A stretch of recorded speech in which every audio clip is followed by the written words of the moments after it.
پھر قرآن میں یہ اشارے بھی تھے کہ قیامت تک یہ دین صرف مسجدوں اور مدرسوں کے اندر تک محدود نہیں رہے گا. یہ بھی قرآن میں اشارے. سورہ کہف میں اسپیسیفکلی یہ اشارے موجود ہیں کہ یہ دین کچھ دن تک پیچھے ہٹ کر مدرسوں اور مسجد کے اندر محدود رہے گا. اس کے بعد ایک وقت آئے گا کہ یہ مدرسوں اور مسجدوں سے پھر سے باہر نکلنا شروع ہوگا. اور ہر شعبے زندگی کے اندر جو لوگ ہیں، وہ چاہے ایگزیکٹو میں ہوں، چاہے وہ رولنگ کلاس ہو، چاہے وہ ٹیچرز اور ایجوکیشنسٹ لوگ ہوں، چاہے وہ بزنس کلاس ہو، چاہے وہ اسپورٹس مین ہوں، چاہے وہ صحافی ہوں، اور چاہے وہ میڈیا کے لوگ ہوں، چاہے وہ ینگ بوائز اینڈ گرلس ہوں، کسی بھی شعبے زندگی کے اندر ایک مرتبہ پھر یہ دین اس طرح پوری امت کو واپس ملے گا جس طرح محمد الرسول اللہ کے دور میں ملا. یہ خوشخبری قرآن میں ہے، اور یہ اعلان اللہ کے رسول صلی اللہ علیہ وآلہ وسلم صاف لفظوں میں فرما گئے. مبارکباد کے قابل ہیں وہ لوگ جن کے لیے تقدیر الہی نے ایک بہت نازک شعبہ ان کی قسمت میں لکھا ہے. ایک بہت اہم شعبہ ہے پولیس کا. یاد رکھیں، انسان کی جو تربیت ہوتی ہے، انسان کی جو رہبری ہوتی ہے، انسان کو جو ایول سے، سوسائٹی کو جو برائیوں سے بچایا جاتا ہے، دو طریقوں سے بچایا جاتا ہے. ایک تو اخلاق کے ذریعے سے، اس کے اپنے شعور کو ڈیولپ کر کے، اس کے اپنے ایمان کو بڑھا کر، اس کے اندر تقوی پیدا کر کے، اس کے اندر سمجھ پیدا کر کے، اور اس کو یہ تعلیم دے کر کے دیکھو تم کو خدا نے دو چیزیں دی ہیں. تم کو ایک تو نفس دیا ہے اور ایک تم کو عقل دی ہے. یاد رکھنا، نفس انتہائی مفید نعمت بھی ہے اور نفس انتہائی نقصان دہ چیز بھی ہے. یہ نفس نہ ہوتا تو انسانی نسل چل نہیں سکتی تھی، آبادی بڑھ نہیں سکتی تھی. اسی نفس کے ذریعے سے دراصل انسانی نسل چلتی ہے، اسی نفس کے ذریعے سے کاروبار ہوتا ہے، اسی نفس کی بدولت بازار بارونق رہتے ہیں، اسی نفس کے ذریعے سے دنیا آگے بڑھ رہی ہے. اللہ تعالیٰ نے اس نفس انسانی کو عجیب و غریب شاہکار مخلوق بنایا ہے. یہ اللہ تعالیٰ کی بہت عجیب نعمت ہے. اس نفس کے فائدے بھی بہت ہیں اور اس نفس کے نقصانات بھی بہت ہیں. یہی نفس آپس میں لڑواتا ہے، یہی نفس پھوٹ ڈلواتا ہے، یہی نفس غصہ بے قابو کروا دیتا ہے، یہی نفس بڑوں کے ساتھ بے ادبی کرواتا ہے، یہی نفس نامحرم کو دکھواتا ہے، یہی نفس نگاہوں کو گندا کرتا ہے، یہی نفس کان کو گندا کرتا ہے، یہی نفس دل کو گندا کرتا ہے، یہی نفس جوانیوں کو داغدار کرتا ہے، یہی نفس مال اور وقت کو برباد کراتا ہے، یہی نفس خاندانوں کے درمیان پھوٹ ڈلواتا ہے، یہی نفس قوموں کے درمیان لڑائیاں کرواتا ہے. تو نفس کے فائدے بھی بہت ہیں اور نفس کے نقصانات بھی بہت ہیں. اب اللہ تعالیٰ نے دوسری نعمت دی ہر انسان کو، ایک عقل کی نعمت، اور انسانوں کو یہ سمجھایا ہے. پوری شریعت کا خلاصہ، آپ سمجھدار لوگ ہو، تعلیم یافتہ لوگ ہو، اشاروں کو سمجھو.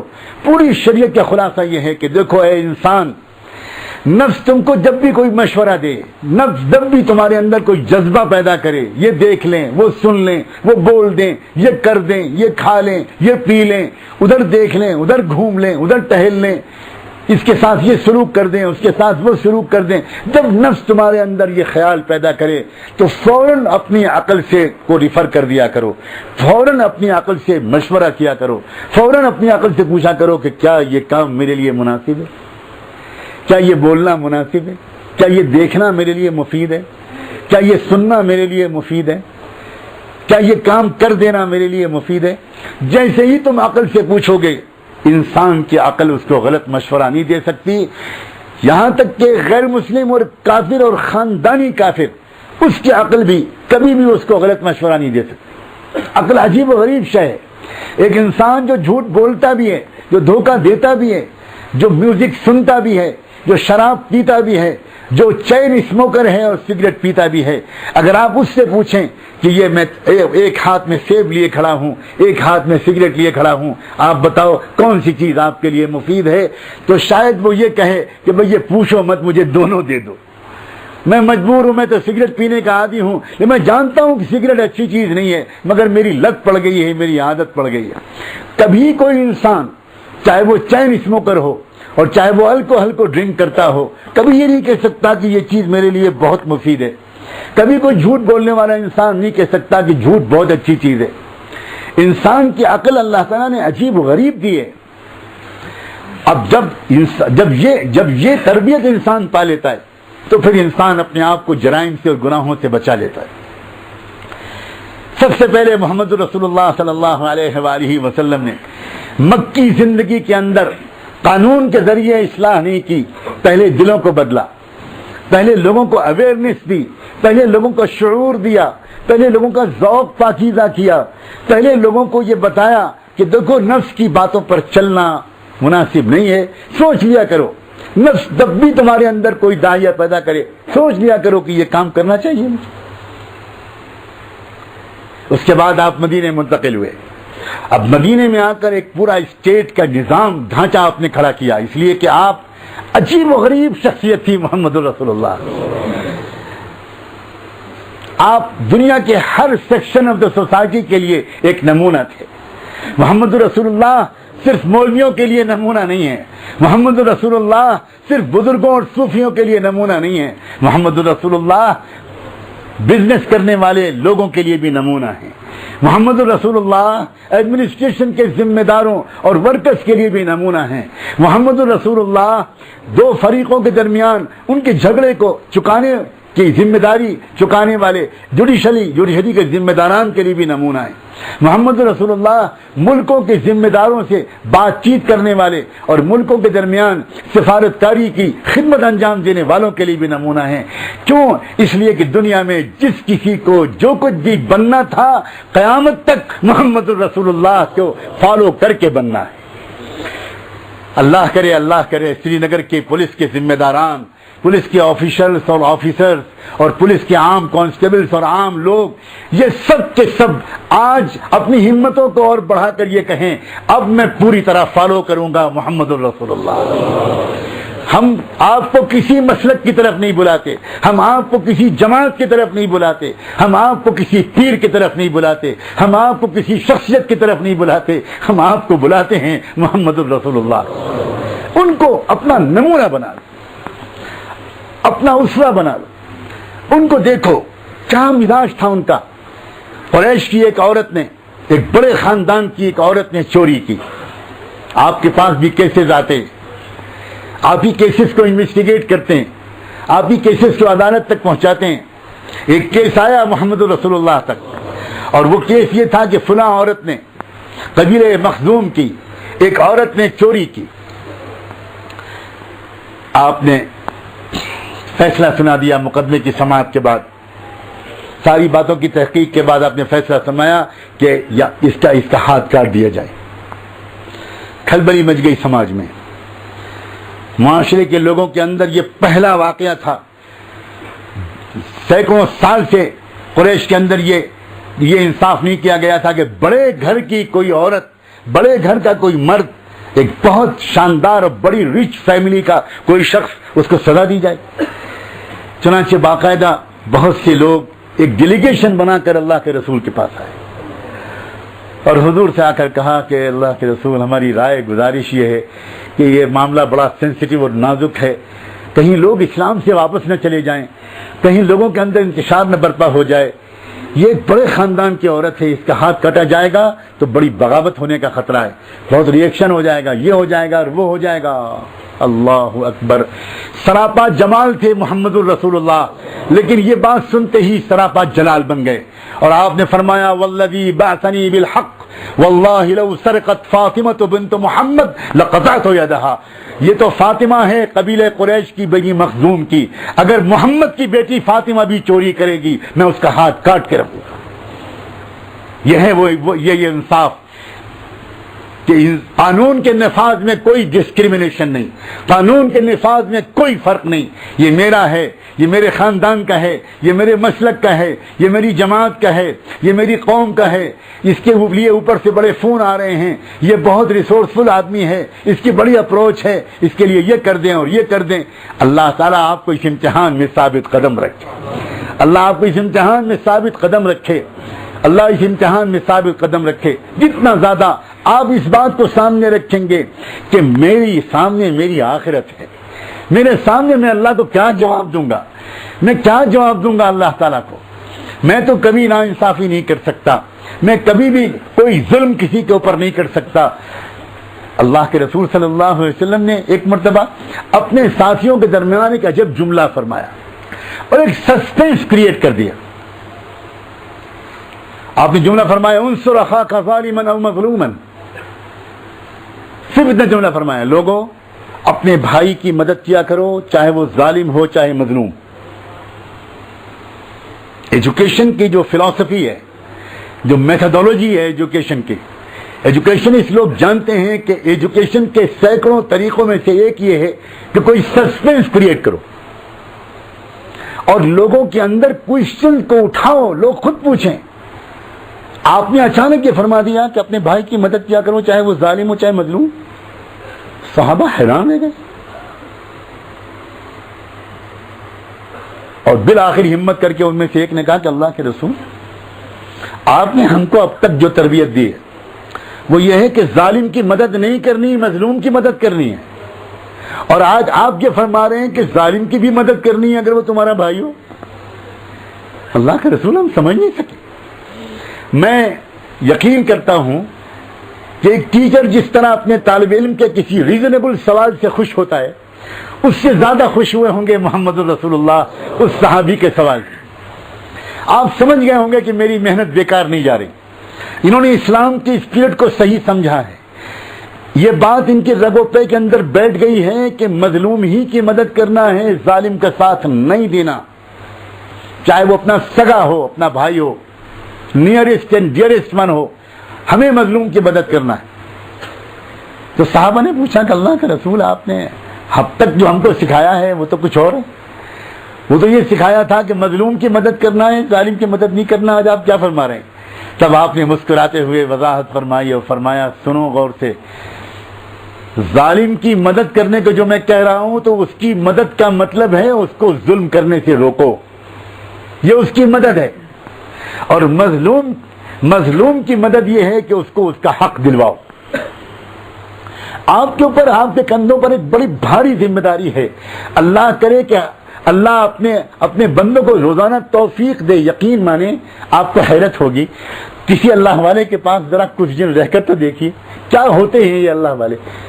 دیکھنے میں یہ عام انسان لگتے ہیں اور یقین بے شک عام انسان ہوتے ہیں، مگر ان کا دل بہت بڑا ہوتا ہے، بہت بڑا ان کا دل ہوتا ہے۔ یہ ہر ایک کے لیے چپ کے دعائیں کرتے رہتے۔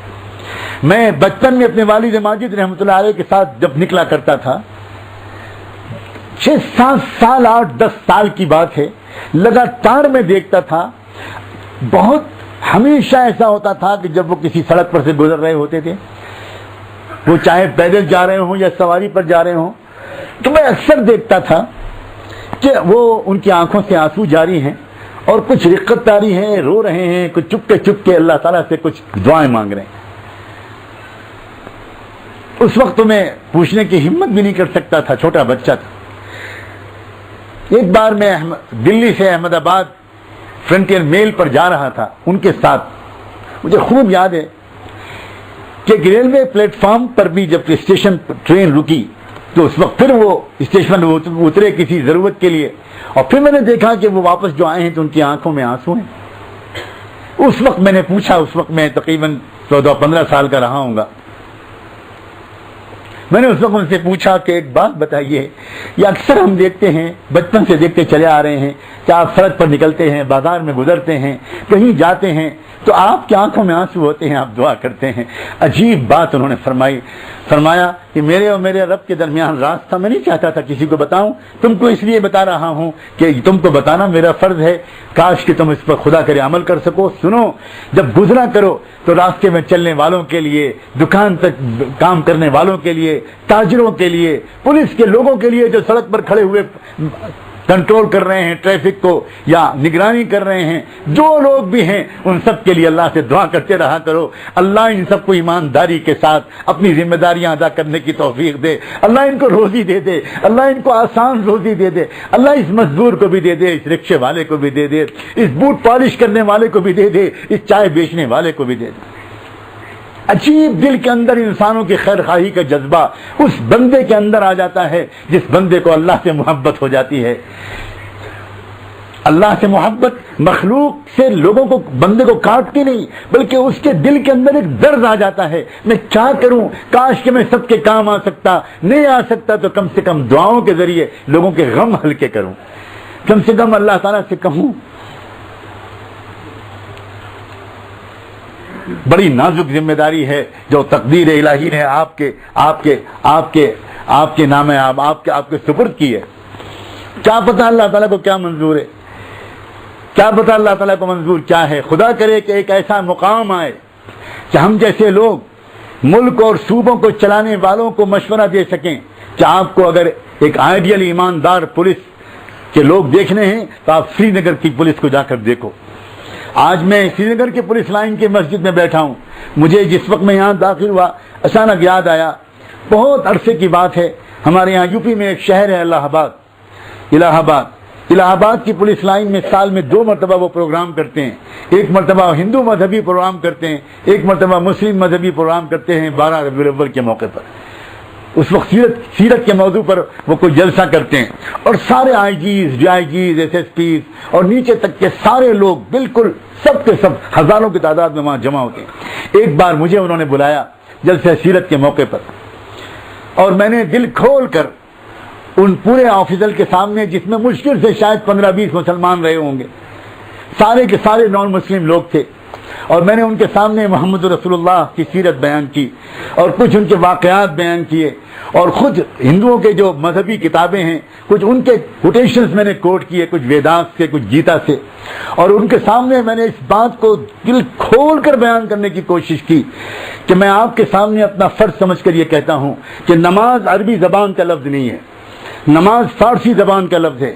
اور ماہرین زبان, لسانیات کے ماہر, لنگوسٹکس کے ماہرین کہتے ہیں کہ فارسی زبان میں یہ لفظ آیا ہے سنسکرت سے, اور سنسکرت میں اصل میں یہ لفظ تھا نماہ اج, اور نماہ اج کہتے ہیں سنسکرت میں اس بات کو کہ جس خدا نے کسی سے جنم نہیں لیا, جس نے کسی کو جنا نہیں, جس نے سب کو پیدا کیا ہے, اسی خدا کے سامنے نمن کرنا یعنی سر جھکانا, یہ نماہ اج ہے.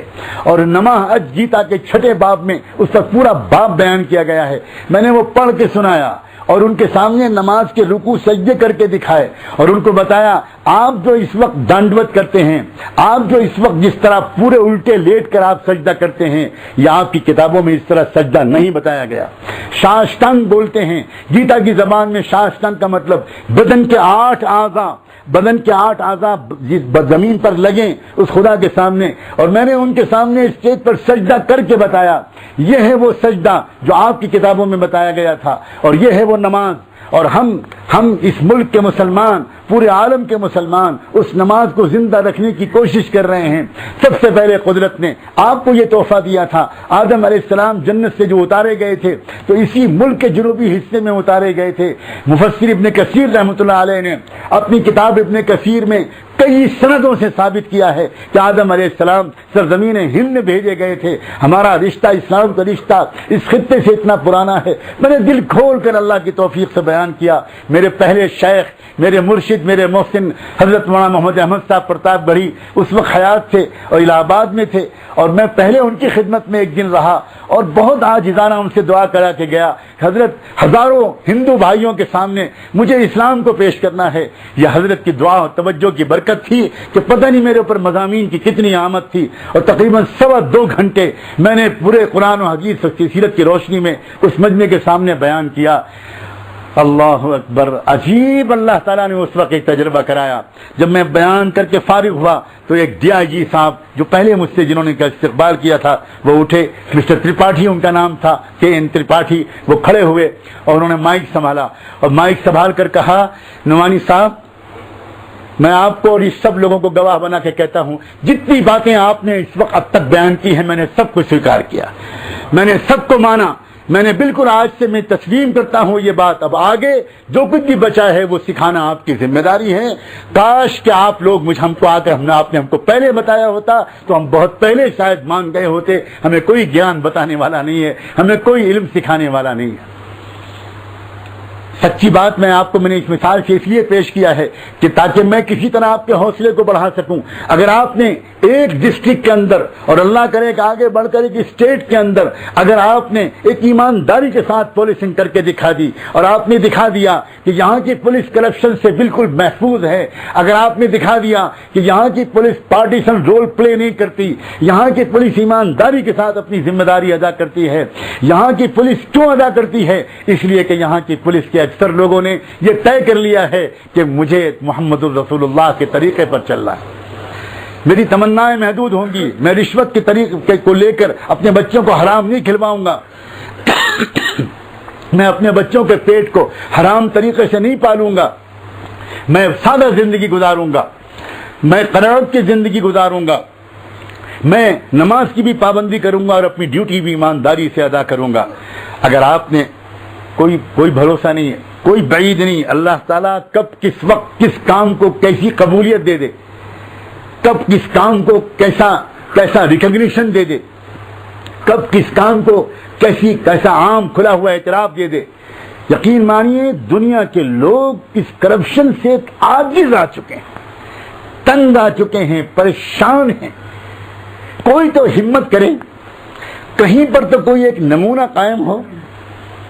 اسلام کو سب سے زیادہ انتظار اس وقت اس بات کا ہے کہ کوئی ایک سوسائٹی اس کو بحیثیت مجموعی کلیکٹیولی اس کو فالو کر کے دکھائے. تھوڑے سے دین پر میں عمل کروں, تھوڑے سے دین پر آپ کریں, تھوڑے سے دین پر اے کرے, بی کرے, سی کرے, ڈی کرے, ای کرے. اس سے کام نہیں چلے گا. کام اس وقت چلے گا جب ہماری ایک پوری سوسائٹی اس طرح نظر آئے لوگوں کو. بے شک بالکل صحیح ہے, میں اس بات کو مانتا ہوں کہ ہو سکتا ہے 2-4 لوگ اس کو دیکھ کر جلس ہو جائیں اور جلنے والے بن جائیں, لیکن یاد رکھیے انسانوں کی فطرت یہ ہے کہ وہ سچائی کے سامنے سر جھکا دیتے ہیں, وہ تسلیم کرتے ہیں, وہ مانتے ہیں یہ بات کہ واقعی آپ ہی لوگوں میں یہ طاقت ہے کہ آپ رشوت لے سکتے ہیں, آپ ناانصافی کر سکتے ہیں, اور آپ فیور کر سکتے ہیں, اور آپ پارٹیشن رول پلے کر سکتے ہیں, مگر نہیں کرتے. اس لیے نہیں کرتے کہ آپ کو اپنی آخرت کی فکر ہے, آپ کو مرنے کے بعد اللہ کے سامنے کھڑا ہونا ہے, اس کی فکر ہے. اور اس کے لیے ایک خاص بات کی ضرورت ہے, آپ میں سے ایک کو, ہم میں سے ہر ایک کو, مجھ کو بھی اور ہم میں سے ہر ایک کو. دیکھیے یہ ماحول ایسا ہے کہ اس پورے ماحول کو رجسٹ کرنا اور وہ تمام برائیاں جو ماحول میں چل رہی ہیں ان سے اپنے آپ کو بچا کر ایک الگ راستے پر چلنا یہ کوئی آسان کام نہیں. ایک مضبوط ڈٹرمنیشن کی ضرورت ہے, ایک مضبوط قوت ارادی کی ضرورت ہے, ایک مضبوط فیصلے کی ضرورت ہے, اور روزانہ ایک انٹیک کی ضرورت ہے. جب تک ہمیں روزانہ ایمان کی تھوڑی سی غذا نہیں ملے گی تازہ, جب تک روزانہ ہمیں اللہ تعالیٰ کی یاد کی تھوڑی سی غذا نہیں ملے گی تازہ, تو 1-2 دفعہ کوئی بات سن کر پوری زندگی کا کیریکٹر بدل جائے. یہ انسان کی فطرت میں اگر ہوتا تو ایک مرتبہ قرآن میں کہہ دیا گیا ہوتا یا ایھا الذین آمنوا اتقوا اللہ, پھر دوبارہ تقوی کے بارے میں نہ کہا گیا ہوتا. بار بار اللہ تعالیٰ کی ریپیٹ کرتے ہیں, بار بار ریپیٹ کرتے ہیں, بار بار نماز پڑھواتے ہیں, بار بار اذان دلواتے اور سنواتے ہیں. کیوں؟ اللہ تعالیٰ جانتے ہیں کہ میرے اور آپ کے دل کی کیفیت یہ ہے کہ اگر بار بار ریمائنڈ نہ کیا گیا, بار بار یہ ڈائٹ نہ ملی, بار بار یہ خوراک نہ ملی, تو ہم رجسٹ نہیں کر پائیں گے. چند گھنٹے کے لیے ٹھیک رہیں گے, پھر ایک مرتبہ ماحول کی برائی ہمیں ہمارے قدموں کو پھسلا دے گی. اس لیے اس کے لیے کچھ ایسی نظام بنا لیجئے, ایسا نظام بنا لیجئے. آپ نے ہو سکتا ہے بنا رکھا ہو, لیکن میں اپنا فرض سمجھ کر آپ سے کہتا ہوں کہ یہ نظام بنا لیجئے کہ آپ اپنی زندگی کو, اپنے 24 گھنٹے کے شیڈول کو ایسا آرگنائز کیجئے کہ اس میں تھوڑا حصہ اللہ کی کتاب کی تلاوت کا بھی ہو, اس میں تھوڑا حصہ حضور پاک سرور کائنات صلی اللہ علیہ وآلہ وسلم کی خدمت اقدس میں محبت بھرا درود و سلام پڑھنے کا بھی ہو. جس ہستی نے ہماری اور آپ کی خاطر کتنی زبردست قربانیاں دی, کیا ہمارے پاس اتنا بھی وقت نہیں ہے, اتنی بھی شرافت نہیں ہے, اتنی بھی احسان مندی کا جذبہ نہیں ہے کہ روزانہ شکر کے جذبے سے 100 مرتبہ صبح اور 100 مرتبہ شام ہم درود کی تسبیح پڑھ کر حضور پاک صلی اللہ علیہ وسلم سے اپنی محبت بھرے رشتے کو پھر سے تازہ کریں. یہ قرآن کی تلاوت روزانہ کرنا, روزانہ درود شریف پڑھنا، روزانہ اللہ تعالیٰ سے کچھ مانگ لینا، اپنی زبان میں اللہ تعالیٰ سے دعائیں مانگ لیجئے۔ اگر آپ یہ روزانہ کرتے رہیں گے تو چاہے ماحول جتنا بھی بگڑ جائے، انشاءاللہ آپ کے دل و دماغ پر ماحول کا اثر نہیں پڑے گا، بلکہ الٹا آپ کے کیریکٹر اور اخلاق کا، آپ کی ویژن اور سوچ کا، آپ کی اپروچ اور آپ کے ایمان اور عمل صالح کا اثر آپ کے ماحول پر پڑے گا۔ ایک تو گزارش یہ ہے۔ دوسری گزارش یہ ہے کہ اپنی پوری فیملی کو ایک خاص رنگ میں رنگیے، اپنے بچوں کو، اپنی لائف پارٹنرز کو، اپنی بیویوں کو، اپنے بچوں اور بچیوں کو، ان سب کو کے ساتھ تھوڑا وقت نکالیے، چاہے ہفتے میں ایک مرتبہ آپ ان کے پاس بیٹھیے، ان کے ساتھ ان سے کچھ شیئر کیجیے۔ ہمارے یہ بچے اور بچیاں بڑے خطرناک دور میں جی رہے ہیں۔ بہت بڑی زیادتی آج ہم اور آپ یہ کر رہے ہیں کہ اپنے بچوں اور بچیوں کو اسکول اور کالجوں میں بھیج دیتے ہیں اور ان کے دلوں کے اندر تقوی کا چراغ روشن نہیں کرتے، ان کے اندر اللہ اور اللہ کے رسول کی محبت، پاک دامنی کے فضائل ان کو بتانا، ان کو سمجھانا، ان کو ایجوکیٹ کرنا کہ بچوں سمجھداری کے ساتھ سماج میں رہنا، بہت ہوشیاری کے ساتھ۔ بچوں کو اگر شروع سے ایجوکیٹ کر دیا جائے تو پھر انشاءاللہ ہمارے بچے محفوظ رہتے ہیں۔ بچوں کی گمراہیوں میں اور بچوں کے جو بے راہ رویاں ہیں ان کی اصل ذمہ داری ماں باپ پر ہوتی ہے۔ ماں باپ ان کو ایجوکیٹ نہیں کرتے، ماں باپ ان کو تربیت نہیں دیتے، ماں باپ ان کے ساتھ وقت نہیں گزارتے۔ بچے دیکھتے نہیں کہ ان کی امی قرآن پڑھ رہی ہیں، بچے دیکھتے نہیں کہ ان کی ماں رو رہی ہے دعاؤں میں، بچے دیکھتے نہیں کہ ان کے ابو تہجد پڑھ رہے ہیں، بچے دیکھتے نہیں کہ ان کے ابو اللہ کا ذکر کر رہے ہیں، بچے دیکھتے ہیں ڈانس، بچے دیکھتے ہیں میوزک، بچے دیکھتے ہیں تھرل، بچے یہ دیکھتے ہیں اور بچے وہ دیکھتے ہیں اور اسی کو پھر انٹیمیٹ کرتے ہیں، نقل کرتے ہیں۔ بچوں کو تو اللہ تعالیٰ نے ایسا بنایا ہے کہ جو کچھ وہ دیکھیں گے وہ کریں گے۔ نصیحتوں سے بچوں کو نہیں سنبھالا جا سکتا، بچوں کو تو خود کردار کے ذریعے تربیت دی جاتی ہے۔ ایک گزارش تو یہ ہے کہ خود اپنے ایمان، اپنے تقوی، اپنے اللہ سے تعلق، اسلام سے محبت، محمد رسول اللہ صلی اللہ علیہ وآلہ وسلم سے تعلق کے لیے کچھ نہ کچھ روزانہ ضرور ایمانی غذا اپنے دل و دماغ کو دیجیے۔ اگر آپ نے اس پر عمل کیا تو آپ دیکھیں گے انشاءاللہ آپ دن بدن آگے ترقی کریں گے، اپنے فرائض کو زیادہ احساس ذمہ داری کے ساتھ ادا کریں گے۔ بڑے سے بڑے عہدے پر پہنچنے کے بعد بھی آپ کے اندر تکبر نہیں آئے گا، آپ کے اندر غرور نہیں آئے گا۔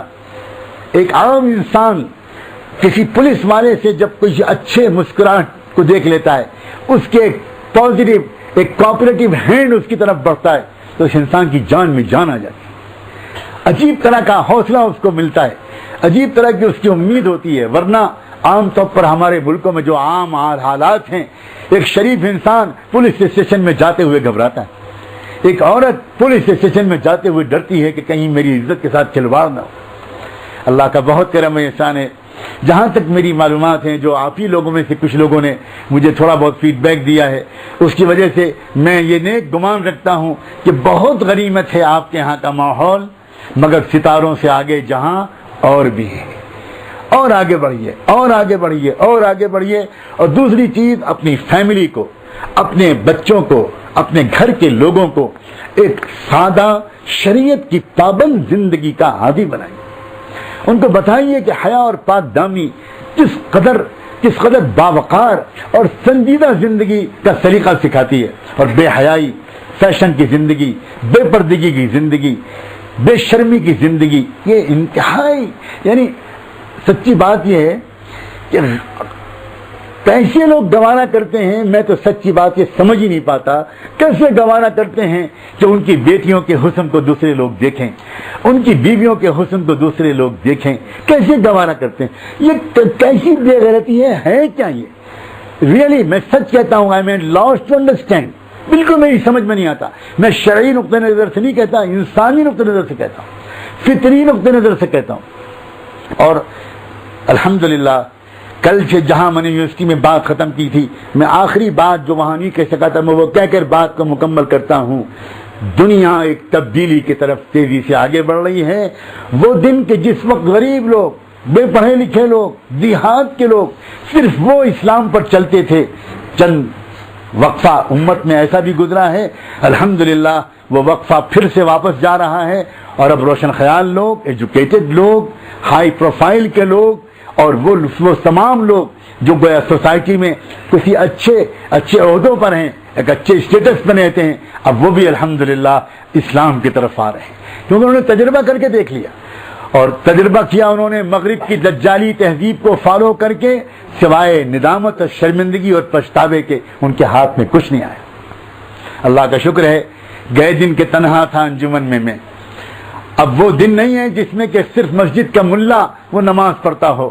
ابھی چند مہینے پہلے ہم ایک عرب ملک میں گئے ہوئے تھے، اور وہاں کے وزیر خارجہ سے ملاقات کا اتفاق ہوا، ایک وزیر سے ملنے کا اتفاق ہوا، انہوں نے ہم کو اپنے آفس میں بلایا، ذرا دیر ہونے لگی، مغرب کی نماز کا وقت آ گیا، ہم سے کہا گیا کہ مغرب کی نماز باجماعت ہوگی، پڑھ لیجیے، اس کے بعد ملاقات ہوگی۔ نماز پڑھنے کے بعد پھر ہم لوگ انتظار میں بیٹھ گئے، اس کے بعد ان کا عاملہ چائے وغیرہ لے کر آ گیا، تو میں نے کہا کہ بھئی ان سے مسٹر صاحب سے کہیے کہ دیر ہو جائے گی، ہم لوگ دوسرے شہر جانا ہے، وہ کہیں بھول نہ جائیں، آلریڈی ہم لوگ لیٹ ہیں، انہوں نے ہم کو جس ٹائم پر بلایا تھا ہم اس ٹائم سے 15-20 منٹ بعد میں پہنچ سکے تھے، تو ذرا ان کو ریمائنڈ کر دیجئے۔ تو انہوں نے کہا کہ نہیں آپ مطمئن رہیے، پہلی ملاقات مغرب کے بعد آپ ہی لوگوں سے ہوگی۔ میں نے کہا مغرب کی نماز تو ہو گئی۔ تو انہوں نے کہا کہ مجھ سے کان میں کہا ان کے ایک اسٹاف کے آدمی نے، یہ شیخ اصل میں ہمارے جو منسٹر صاحب ہیں وہ مغرب کے بعد تقریباً آدھا گھنٹہ اوابین پڑھتے ہیں، اس کے بعد ہی ملاقات۔ اب الحمدللہ دنیا میں اس کلاس کے لوگ اوپر آ رہے ہیں، یقین مانے اس کلاس کے لوگ اوپر آ رہے ہیں۔ جس ترتیب کے ساتھ عالم اسلام نے اسلام کو چھوڑا تھا اور مغربیت کو قبول کیا تھا، اور وہ مغربیت کو کچھ امیدوں کے ساتھ قبول کیا تھا کہ شاید یہ مغرب ہمارا ڈیولپمنٹ کرے گا، مغربیت سے ہم بہت آگے بڑھیں گے، اسی ترتیب کے ساتھ عالم اسلام واپس اسلام کی طرف آ رہا ہے۔ سب سے پہلے اسلام کو چھوڑا تھا ترکی نے، اس کے بعد اسلام کو چھوڑا تھا تیونس نے، اس کے بعد اسلام کو چھوڑا تھا لیبیا نے، اس کے بعد اسلام کو چھوڑا تھا الجیریا نے، اس کے بعد اسلام کو چھوڑا تھا مصر نے۔ میں 5 ملکوں کو اب تک گنا سکا ہوں۔ میں اس مسجد میں بیٹھ کر، آپ حوصلہ مند لوگ یہاں پر جمع ہیں، آپ کو خوشخبری دینا چاہتا ہوں، اسی ترتیب کے ساتھ یہ سارے ممالک اسلام کی طرف واپس آ رہے ہیں، اسی ترتیب کے ساتھ منسٹرز، پارلیمنٹیرینز، بڑے بڑے بزنس، ملٹی نیشنل بزنس کرنے والے لوگ، میڈیا کے لوگ، ٹی وی چینل کے چلانے والے لوگ، اور پالیسی میکرز، سارے توبہ زندگی کے لوگ الحمدللہ۔ اب بلا مبالغہ میں آپ سے کہتا ہوں، اللہ تبارک و تعالیٰ آپ کو توفیق دے کہ آپ ایک ٹرینڈ سیٹر بنیں، اس اشارے کو سمجھیے کہ آپ ایک ٹرینڈ سیٹر بنیں، آپ ٹرینڈ سیٹ کریں۔ کیا پتا اللہ تعالیٰ نے آپ سے کوئی بڑا کام لے لے، آپ کو اللہ تعالیٰ کوئی ایسا کام لے لے کہ مجبور ہو جائیں لوگ کہ بھئی پولیس کو ٹریننگ کے لیے بھیجنا ہو تو وہاں بھیجو پولیس کو ٹریننگ کے لیے۔ آپ اپنی حوصلوں کو بلند کیجئے، آپ اپنی امیدوں کو بلند کیجئے۔ یہ معمولی بات نہیں ہے کہ پولیس کے لوگوں نے اپنی گاڑی کمائی سے ہر مہینے نکال کر اتنی شاندار مسجد کھڑی کر، اور پھر اس مسجد کو مینٹین بھی کرتے ہیں آپ اپنی کمائی سے، اپنی ہی کمائی سے۔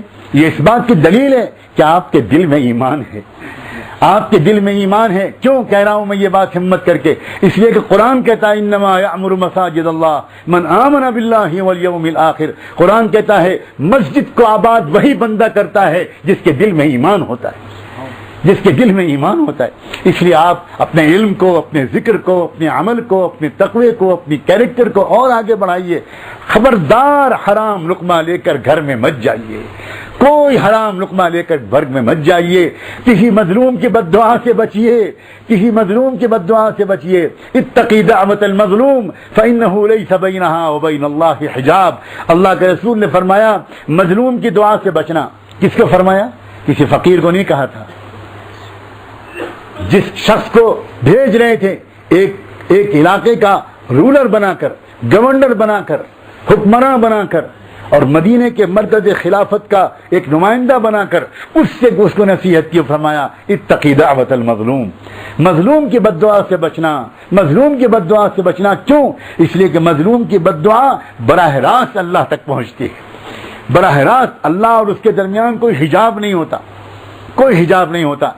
امیر المومنین خلیفہ رسول اللہ سیدنا صدیق اکبر رضی اللہ عنہ نے جب خلافت راشدہ کا عہدہ سنبھالا، اللہ کے رسول کے بعد اتنی گراں بار ذمہ داری ان کے کندھوں پر پڑ گئی تھی. اس وقت انہوں نے خطبے پر جو مسجد نبوی کے ممبر پر کھڑے ہو کر جو پہلا خطبہ دیا اس میں انہوں نے کہا تھا کہ تم سب نے مل کر میرے کندھوں پر ایک بھاری ذمہ داری ڈالی ہے.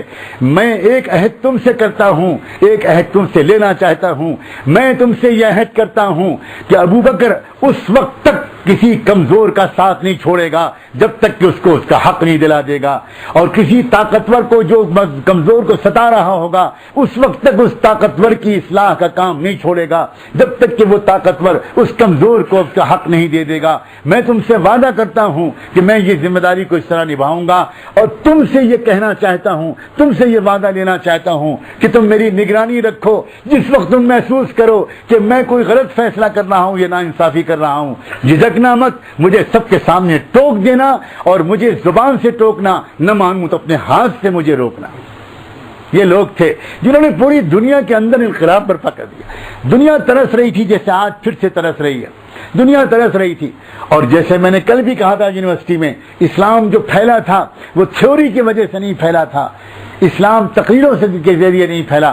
دنیا کی قوموں نے دیکھا, ہر شعبے زندگی کے لگے ہوئے لوگوں نے اپنے شعبے زندگی کے میں لگے ہوئے لوگوں کو دیکھا, اپنے کولیگز کو دیکھا. جوانوں نے مدینے کے جوانوں کو دیکھا, بوڑھوں نے مدینے کے بوڑھوں کو دیکھا, مردوں نے مدینے کے مردوں کو دیکھا, سپاہیوں نے مدینے کے سپاہیوں کو دیکھا, تاجروں نے مدینے کے تاجروں کو دیکھا, اور اس کو دیکھ کر انہوں نے سمجھا کہ بھئی یہ زندگی ہے جس کو اپنانا چاہیے.